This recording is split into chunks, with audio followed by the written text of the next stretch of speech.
Long time no see, yung kaibigan ko na iniwan sa akin ang utang niya sa bangko, nagkita kaming muli. Totoo talaga ang sabi nila, maliit nga ang mundo, magkikita at magkikita kami. Sabi ko noon, kung hindi man ngayon, sa tamang panahon. Ito ang aking kwento. May matalik akong kaibigan dito sa HK.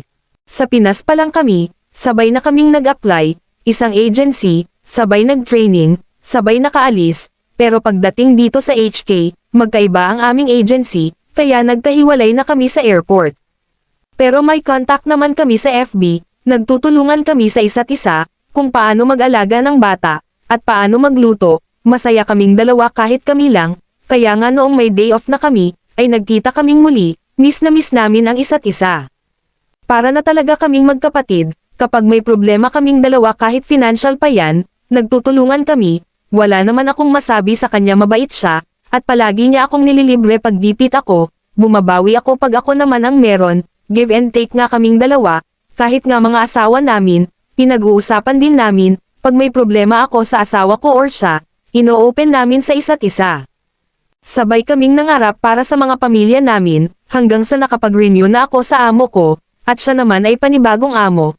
Habang lumilipas ang panahon, ay palaging balisa ang kaibigan ko dahil sa asawa nito, dahil naging mabisyo at napapabayaan ang mga anak, pero sinabihan ko pa rin siya na kaya mo yan, lakasan mo ang loob mo. Lumipas ang mga buwan ay naging maayos din siya, dahil nagkaroon siya ng ka-chatmate, hindi nagtagal, sinabi niya sa akin na nade-develop na siya dito.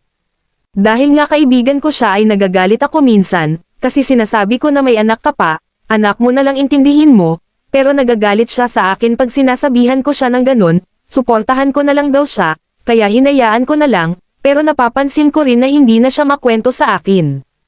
Basta pag day off namin, abala na lang siya sa pakikipag-usap doon sa jowa niya, hindi ko na lang siya pinakikialaman. 8 buwan na lang ay mag-finish na kami. Alam niya na umutang ako noon sa lending, at nagpasabit siya, kasi may emergency sa kanila, 100k sa akin at 50k sa kanya, okay lang sa akin dahil kilala ko siya pagdating sa bayaran. Unang hulog at pangalawa ay okay pa naman, noong pangatlo, nakiusap siya sa akin na ako muna, okay lang naman sa akin, pang-apat, ako ulit, sabi niya pasensya na raw ako, hiniram ng jowa niya ang pera niya panghulog, sabi ko, bakit mo ipinapahiram ang pambayad mo, sana hindi ako nagigipit sana ngayon, sabi niya babawi daw siya. Hanggang hindi na siya nag-day off, at hindi na niya sinasagot ang tawag ko. Chat ko, at sa huli binalock niya ako sa lahat ng accounts ko. Nabalitaan ko na lang sa isa naming kaibigan na na-terminate siya. Hindi ko alam ano ang dahilan, kaya ako na ang nagbayad ng 50. Wala na akong magawa, wala na siya pero sa hindi inaasahan ngayon lang April 2025. Nagkita kaming muli dito sa Hong Kong, makalipas ang 4 na taon.